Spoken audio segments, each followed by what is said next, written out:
Hinder. On fire. So the first question you might be asking yourself, of course, is what is the support dilemma? The support dilemma is something that I cannot claim is particular to Overwatch because I don't really play any other games and have not played games that are similar to Overwatch in the past. And so there's not much I can say as far as that's concerned. But the support dilemma is effectively the fact that support mains, and I guess I could call myself a support main since I have the most hours with support, although I do tank as well, are unnecessarily punished for their inability to have a direct influence on the game. What do I mean by that? Well, effectively, your ability to be a good support player is incredibly dependent, one, on your tanks, and two, on the ability of your teammates to get picks, i.e. kills, which is, of course, the role of offensive characters. Well, the problem with support is that you can heal until you're blue in the face. I remember one match I healed about 30k with Ana. That's a lot with Ana. But it doesn't matter because what matters in Overwatch is bodies on the ground, picks, people getting killed. It's the same concept in some sense as the idea of trash damage, which many of you might be familiar with. This idea that, I got 50k damage but no picks. Well, who cares? Then you're just feeding ults. It's not too dissimilar with support and healing. You can heal until you're blue in the face, until your head explodes. However, if you cannot get picks, then that can be a serious issue and you probably will lose the game. If nothing dies, eventually your healing ability will fail because someone will pick you off, you'll get flanked, etc. And that's effectively the support dilemma. Now, this is exacerbated and frankly speaking, made far worse the lower the rank you are. Currently, I'm borderline diamond. I made it to about mid-highish diamond this season. That's been my high, somewhere about 3,300-ish, if I recall right. And there definitely is a difference there. Now, I should tell you, the only way I was able to get there this season was working with effectively a Smurf who was playing a lot of D.Va, and he just got lots of kills, and I healed him and the rest of the team. And so there's an interesting relationship that I think is proportionate to the skill level of the people around you. The higher the skill level of the players, the more they benefit from you being a good support. The lower the skill level, the fewer picks they get, the fewer kills, the more, frankly speaking, idiotic and asinine the tanks are, like Ryan's charging off of cliff and just charging into 1v6 enemies, then the less effective you are, because there's nothing you can do, even as a good Ana, for say. And so I've come to the firm conclusion that playing support is kind of a dead end unless you're already up there or you have a good pre-made that you're working with on a consistent and regular basis. And I have sort of boxed myself into this corner, for better or worse, of playing mostly support, although I do tank when it's necessary, because I'm a pretty damn good Ana. I checked my stats a few days ago. I mean, this season I was top 8% in the EU and top 1% of healers. I mean, I do a really good job. I'm not just saying that. People have told me, godlike healing, clutch healing. But that only works in a good team that's actually doing their job. When you have Reinhardts who still commit this beginner's error of charging into a massive group the minute their shield breaks, what can you do? Nothing.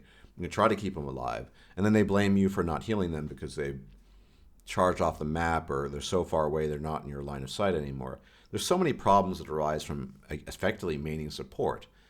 And at the same time, you can't win games without support, although I imagine at lower levels you could.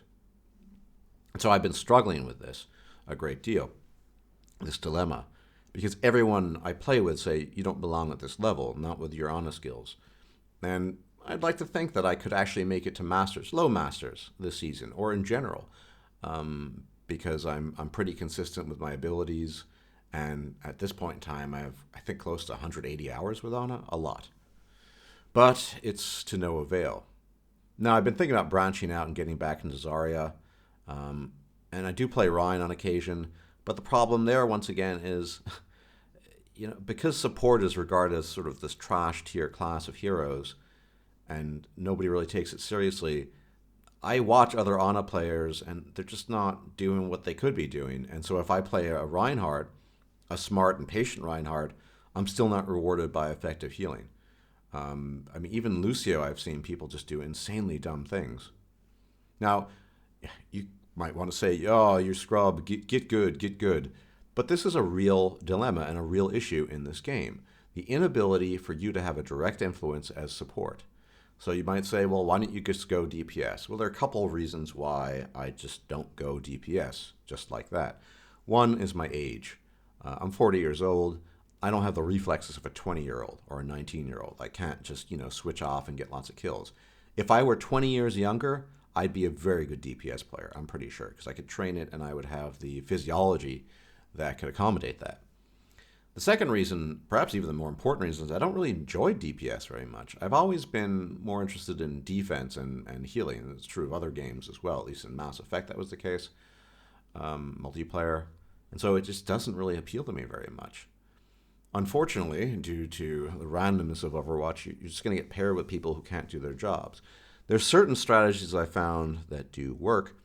For example, discussing very early on what people play best and having them swap to what they play best, rather than someone just filling a role for no reason. It doesn't help, for example, if you say, we need a soldier, we need a Reinhardt, and the guy has 10 minutes on Reinhardt or soldier. He's just going to die a lot. Maybe he had, the one guy today, we were doing better, we didn't win because he made other mistakes. 10 hours with Zarya, and he was playing soldier, and he had only 40 minutes with soldier. He did a lot better with Zarya. There are things you can do to improve the situation, but ultimately, you're stuck as a dead-end support unless you get up to those levels where it really counts. And getting up to sort of mid-high diamond, I did notice a difference, or playing with good pre-mades on occasion. So I'm going to use this video not just to explain this difficulty, but as a recruitment tool, if you're interested, if you're at least at the diamond level, and you're either a really good tank, or more importantly, a good DPS. If you can actually get kills, and you're on the EU, or even if you're on the US, the ping issues tend not to be too great, please feel free to add me, ask me, and I will send you a PM with my ID if you can actually consistently get kills and you have a realistic assessment of your abilities. Or if you're a Reinhardt main, or you play Reinhardt really well and don't charge off into the sunset and die. That's another great thing. I mean, people don't like playing Reinhardt. I don't either. It's a burden, I find. So if you fulfill any of these categories, or you can fill some role that's similar to that, whatever your DPS might be or your tank, you'd be much welcome if you're struggling as well to climb to Masters as I am. Because I just don't foresee myself fundamentally changing off of support when I know I'm a good support player and I benefit the team when the team actually works. So there you have it, folks. The support dilemma, the curse. Maybe I will start tanking more, but then I'm reliant on bad support. So what are you going to do? Everyone, thanks for tuning in. I will check you out at a later date, and may the gods watch over you, whichever ones they might be. Bye-bye.